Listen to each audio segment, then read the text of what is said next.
Boa tarde a todos. É um prazer enorme estar aqui com vocês mais uma vez, tentando dar continuidade a esse trabalho tão bonito, tão frutífero que iniciamos na nossa casa lá no Antônio Martins, do estudo das obras psicológicas da Joana de Ângeles, e esperamos tentar conseguir dar continuidade a esse trabalho via online, pelo Facebook do Centro Espírita Antônio Martins. Agradeço já de antemão a atenção de todos, de estarem aqui conosco, nos assistindo, nos ouvindo. E hoje, especificamente, vamos tratar de um tema muito importante, né, do livro Conflitos Existenciais. E, sem dúvida, a culpa é o conflito existencial, um dos mais importantes, se não o mais importante, como desencadeador de uma série de psicopatias que o indivíduo, o ser humano, tem. Ele é citado em várias obras, capítulos inteiros dedicados em várias obras da Joana de Ângeles, mostrando a importância desse tema como chave realmente desse problema da psicopatia, como chave dos transtornos emocionais, psicoemocionais que o ser humano apresenta.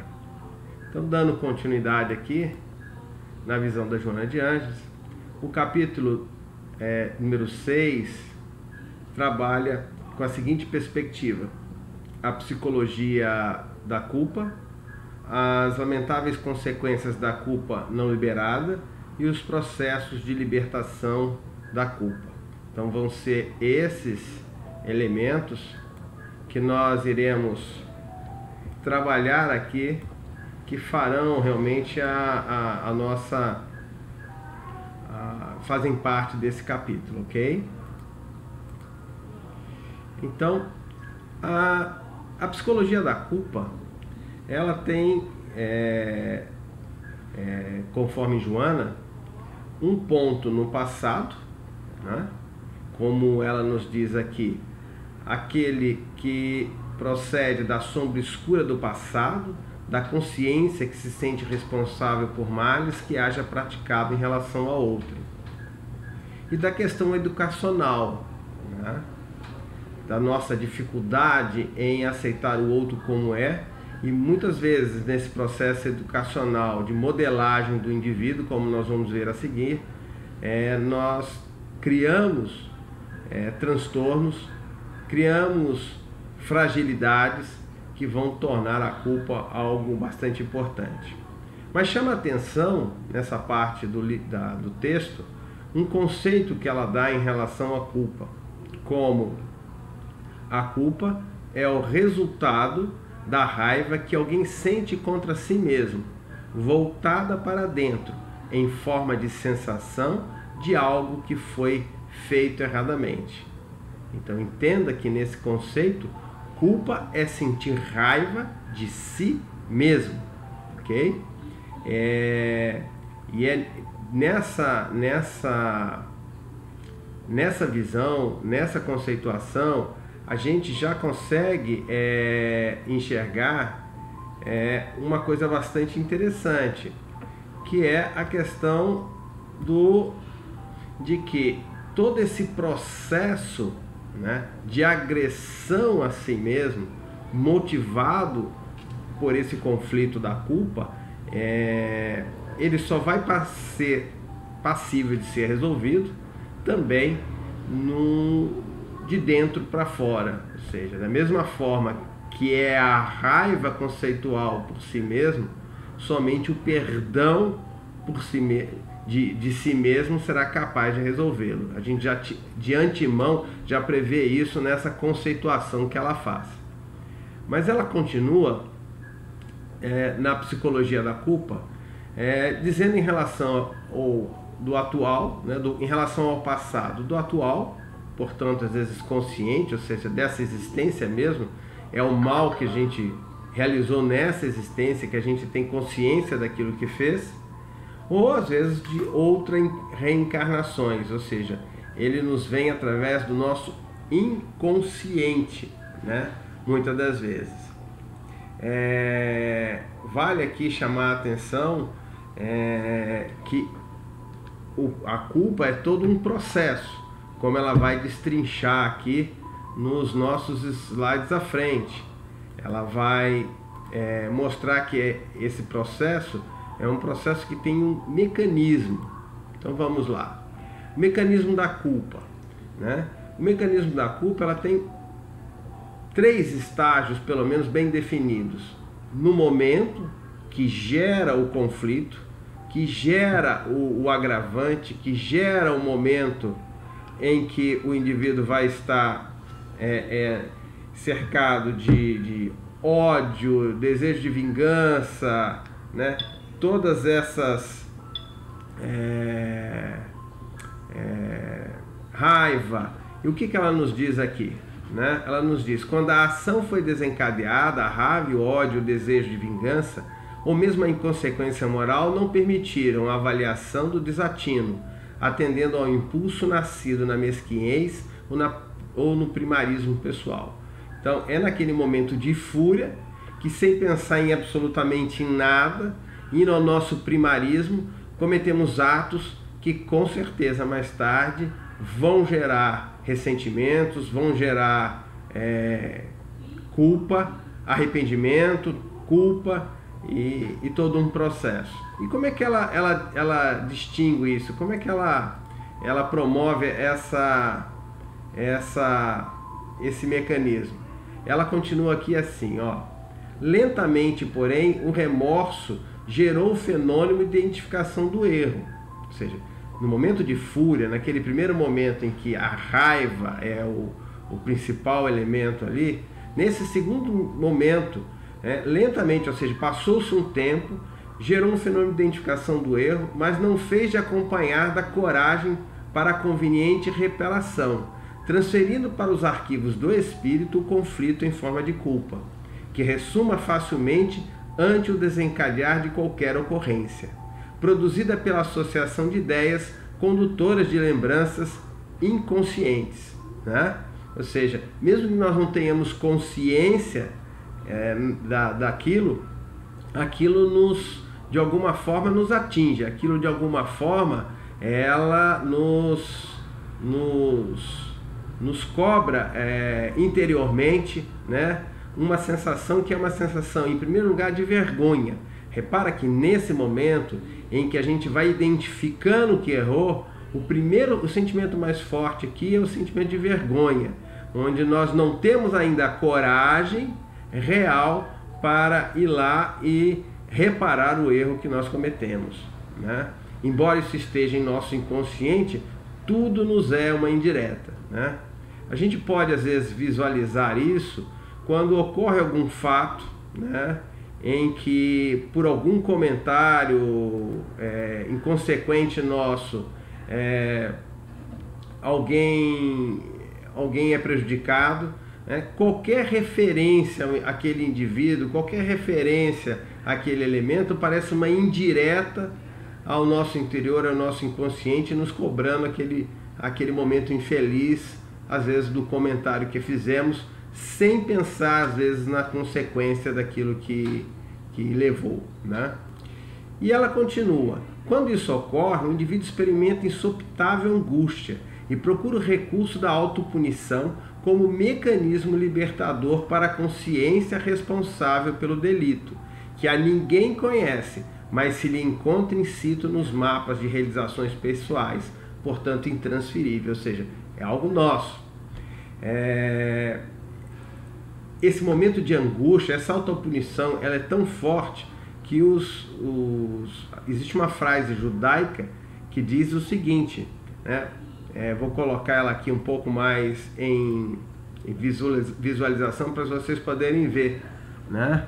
O remorso no coração do homem é mais eficaz do que todas as sovas que ele possa apanhar. Uma frase judaica, né? Então, observa que há sempre aqui quando o indivíduo desperta para o erro que cometeu e começa esse processo de autopunição, e isso é realmente elemento de desequilíbrio importante para o indivíduo.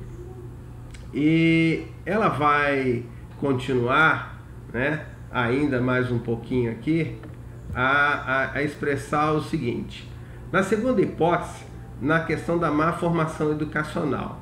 Então vamos ver isso com bastante precisão, para que a gente acabe não gerando culpa e entenda bem o que ela quer dizer com isso. Essa má educação é imposta para que os educandos sejam bons meninos e boas meninas, o que equivale a dizer que atendam sempre aos interesses dos adultos, não os contrariando, não os desobedecendo. Ou seja, é uma formatação, né? É um processo educacional onde você anula o outro. Tá? Apesar de pretender se tornar-se independente, o educando, invariavelmente, ele cresce codependente, isto é, sem liberdade de ação, de satisfação, culpando-se toda vez que se permite o prazer pessoal fora dos padrões estabelecidos e das imposições programadas. Perdão. Então, o que a gente observa aqui, o que ela está comentando aqui com a gente? Ela está comentando que muitas das vezes nesse processo de criação, né, nesse processo educacional, seja de pais para filhos, seja de professores para alunos, a anulação da vontade do outro pode criar nesse indivíduo uma fragilidade tamanha que esse indivíduo vive o tempo todo para agradar os outros. E ele não se acha merecedor de atender às próprias demandas, atender a própria felicidade. Ele perde a sua própria opinião. Eu coloquei aqui embaixo uma imagenzinha, não sei se vocês estão vendo com facilidade aí, vou dar uma ampliada para que vocês possam dar uma olhada. É um slide de um personagem, a Dona Hermínia, de uma série de filmes, né, do Minha Mãe é uma Peça, em que ela trabalha a educação dos filhos o tempo todo, quem se lembra do personagem, que é muito conhecido, muito comum, com uma chantagem emocional o tempo todo, né? É o tempo todo ela dizendo, ela cria uma chantagem, se os filhos vão sair, ela não quer, vocês vão sair, mas vão me encontrar morta. Se você for fazer isso, você quer realmente me matar. Ou seja, eu gero a culpa gera uma dívida e eu não consigo sair dessa situação. Entenda que quando se é educado assim, também se aprende a fazer isso. O reverso também. Existe uma codependência nesse processo, muitas das vezes, o tempo todo, né? E que nós temos que tomar bastante cuidado em relação a isso. Muito bem. E ela continua aqui, né? E essa necessidade da culpa, o que é isso, né? A culpa sempre, diz ela, sempre se esculpe no inconsciente como uma necessidade de punição, através de cujo mecanismo o ego se liberta do delito, né? Originada na conceituação ancestral de pecado, herança atávica do pecado original, que seria a desobediência de Adão e Eva, os arquétipos ancestrais do ser humano a respeito da árvore da sabedoria do bem e do mal, tem sido, através do processo de evolução, um agente cruel, punitivo, que vem desequilibrando o seu mecanismo psicológico.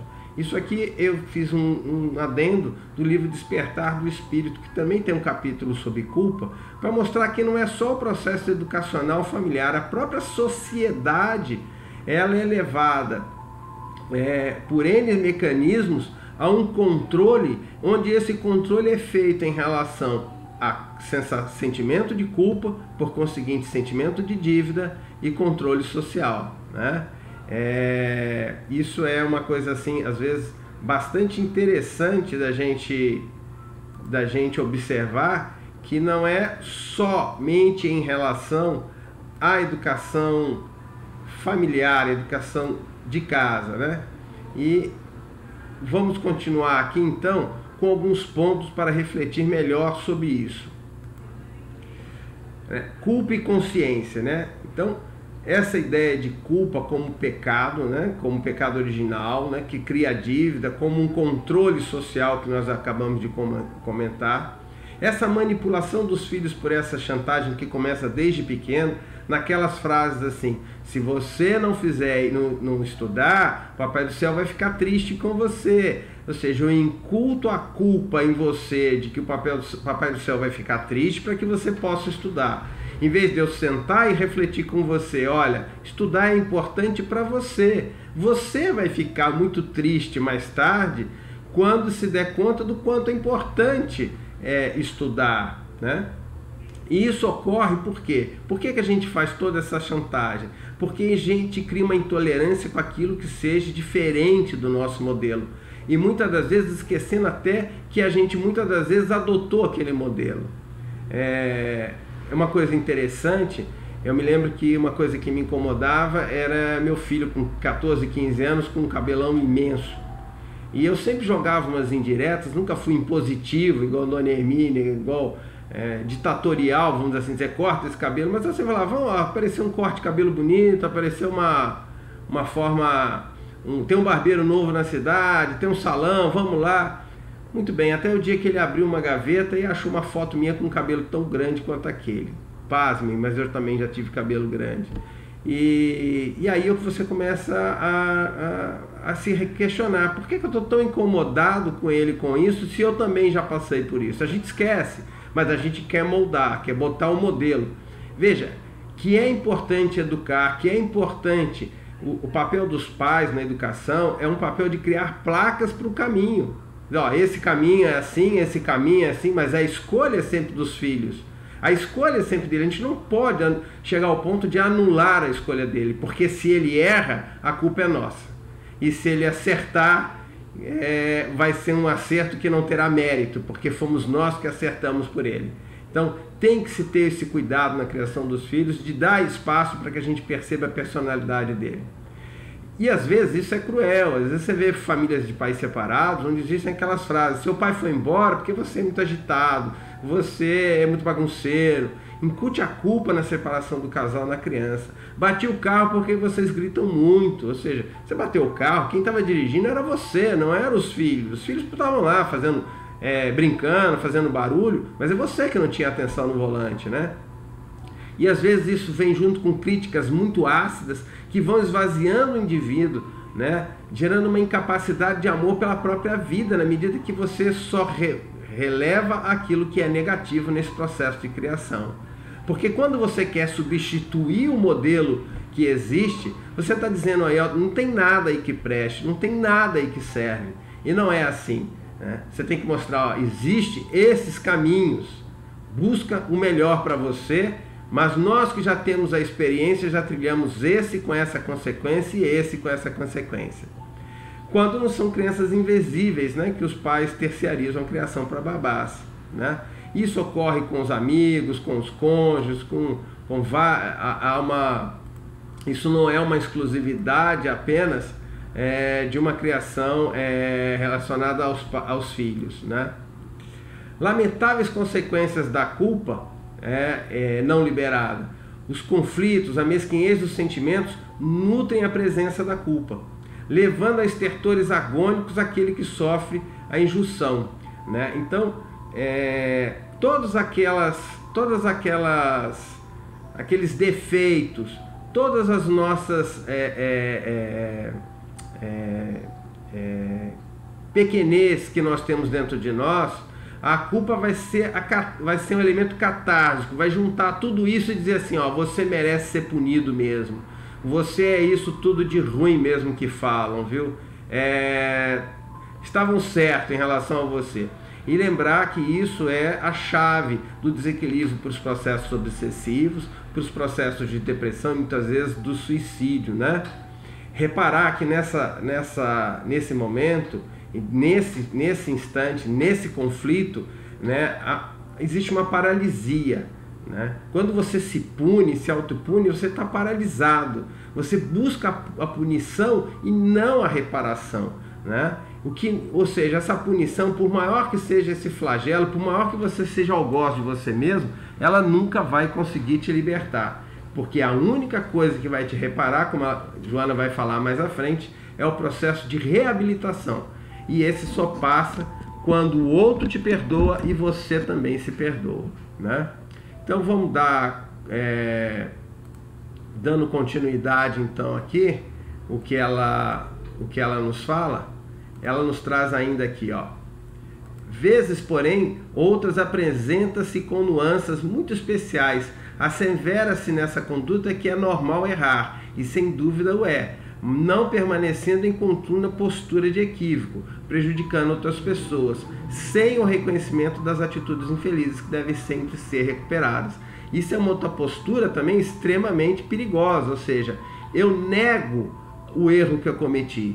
Então, são aquelas frases, todo mundo para na vaga de deficiente, é só um minutinho. Atrair, todo mundo trai, né? Não devolver troco, ninguém devolve.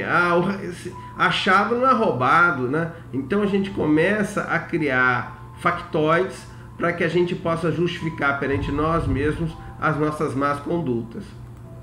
Continua ela então. Entretanto, a consciência aturdida aflige-se e procura mecanismo de autopunição, encontrando na culpa a melhor forma de descarregar o conflito. Quando um acidente, alguém morre ao lado do outro que sobreviveu em caso de este não possuir estabilidade emocional, logo se refugia na culpa de haver tomado o lugar na vida que pertencia ao que sucumbiu, sem se dar-se conta que sempre teve igualmente direito da existência. Então, o outro lado também ocorre, ou seja, aquele indivíduo que se culpa de tudo, se culpa até daquilo que não fez, daquilo que não cometeu, né? A gente conhece casos de pessoas que se tornaram andarilhas, se tornaram pessoas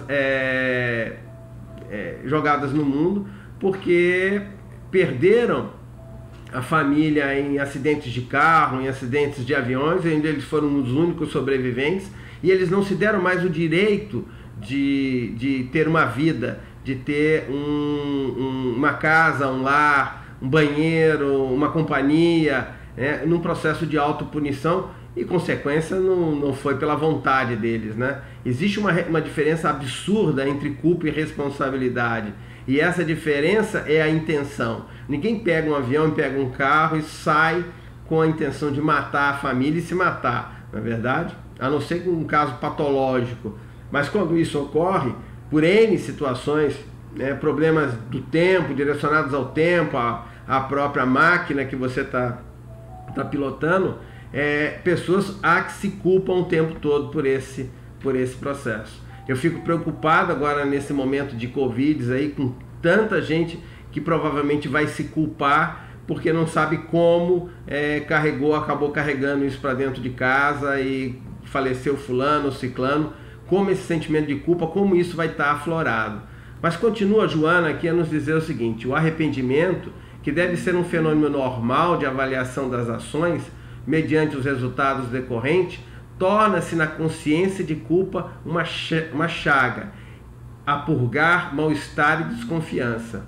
Como forma de esconder o conflito, surge a automiseração, a autocompaixão, quando seria mais correta a liberação do estado emocional perante a reparação, se quando possível. Reprimir a culpa, tentar ignorá-la, é tão negativo quanto aceitá-la, como ocorrência natural sem o discernimento da gravidade das ações praticadas. Ou seja, o outro lado também é não reconhecer que errou e se achar que também não é nada, é o fundo do poço, também não é solução dentro desse processo, ok? Mas entenda que a gente vai ver aqui um processo que é muito interessante, que a culpa, na verdade, faz parte de um processo terapêutico, né? E ajuda de alguma forma a nos autoconhecer. E ela nos diz o seguinte: se o indivíduo não possui interiormente nesse esculpido um código moral para o comportamento, né? Ou seja, todos nós temos dentro de nós um senso do que é certo e errado, né? É a luz divina que brilha dentro de nós, dentro das nossas consciências. Vagueia entre a irresponsabilidade, as psicopatas pessoais e as sociopatas no grupo no qual se encontra. Então, o indivíduo que é desprovido desse senso moral, ele se torna um psicopata ou um sociopata. A culpa terapêutica evita que os pacientes se lhe agarrem, transformando em necessidade de reparação do delito, assim derrapando em situações patológicas. Trata-se apenas de uma plena conscientização de conduta, com vistas à vigilância emocional e racional para os futuros cometimentos. Ou seja, a culpa faz parte dentro desse processo daqueles indivíduos que têm um mínimo de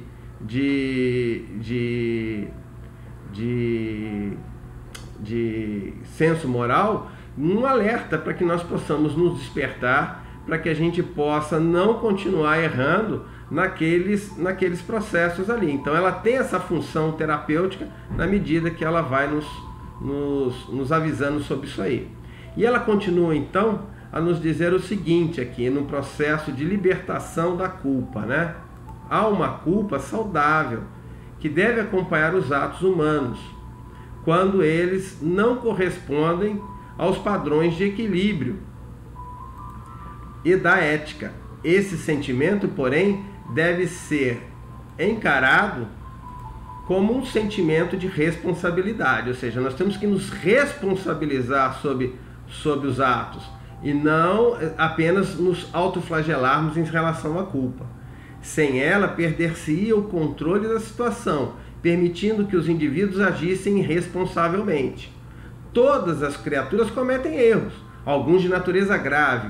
No entanto, não tem por que desanimar na luta ou abandonar os compromissos de evolução moral. O antídoto para a culpa é o perdão. Esse perdão que poderá ser direcionado a si mesmo, a quem foi a vítima, à comunidade ou à natureza. Ou seja, o que se espera de nós é a responsabilização sobre aquilo que nós desejamos, aquilo que nós fizemos, né? Que nós assumamos essa responsabilidade, mas em momento nenhum a gente busque ali somente isso. Se busca se responsabilizar para que se possa também se perdoar, para que também se possa reparar o erro. Eu coloquei isso aqui e eu achei bastante interessante. O que é isso, né? É um